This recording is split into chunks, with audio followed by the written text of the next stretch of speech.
ఇలా పిటిషన్ మేము వేసింది. ఇలా నాగేందర్ గారు బాజాబ్తు కాంగ్రెస్ పార్టీలో చేరిండ్రు. అదరగొట్టే కారం రంగు రుచి ఆచి కారం పొడి. తనని డిస్క్వాలిఫై చేసి వెంటనే ఖైరతాబాద్ లో బై ఎలక్షన్ రావాలని ఇలా మేము పిటిషన్ వేయడం జరిగింది. ఇలా ఆ పిటిషన్ వేసింది మేము 18/3/2024 నాడు. ఇలా పార్టీ మారిండు, రేవంత్ రెడ్డి గారి నాయకత్వంలో పార్టీ మారిండ్రు. ఇలా ఖచ్చితంగా తనని డిస్క్వాలిఫై చేయాలి. తనతో పాటు మొత్తము 10 మంది ఎమ్మెల్యేలు కూడా పార్టీ మారిరు, వాళ్ళందరినీ కూడా డిస్క్వాలిఫై చేయాలని మేము అడగడం జరిగింది. ఇవాళ నాగేందర్ గారిది పర్టికులర్ గా మరొక్కసారి బీజేపీ కాంగ్రెస్ పార్టీ ఒకటే అని స్పష్టంగా కనబడ్డదని చెప్పి సందర్భంగా తెలియజేస్తా ఉన్నాను. ఇవాళ మాకు మున్సిపల్ ఎన్నికలు ఉన్నా, నా నియోజకవర్గంలో 2 మున్సిపాలిటీ ఎన్నికలు ఉన్నా, ఇలా లాస్ట్ డే నామినేషన్ అయినా ఇలా నా నియోజకవర్గం నుంచి పొద్దున 5 గంటలకి బయలుదేరి ఇలా ఇక్కడికి రావడం జరిగింది.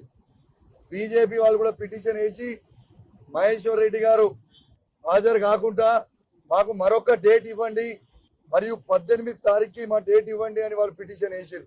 అంటే ఎంత స్పష్టంగా కనబడతా ఉంది ఈ రాష్ట్రంలో బీజేపీ కాంగ్రెస్ మ్యాచ్ ఫిక్సింగ్ అనేది మరొకసారి క్లియర్ గా కనబడతా ఉంది.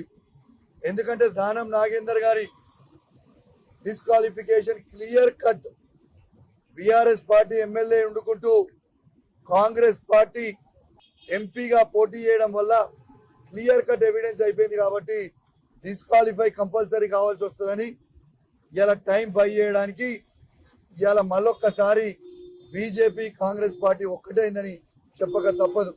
నేను నాతో పాటు మా న్యాయవాదులు ఇద్దరు మేమందరం కూడా రెడీగా ఆ డాక్యుమెంట్స్ అన్ని తీసుకొని పోయినాం లోపలికి. ఇవాళ కానీ మరొక్కసారి మీ అందరికి కూడా చెప్తా ఉన్నారు, బీజేపీ కాంగ్రెస్ ఒకటే మరొక్కసారి స్పష్టంగా ఈ తెలంగాణ రాష్ట్రంలో ప్రూవ్ అయిందని చెప్పక తప్పదని చెప్పి ఈ సందర్భంగా మీ అందరు కూడా తెలియజేస్తా ఉన్నాను.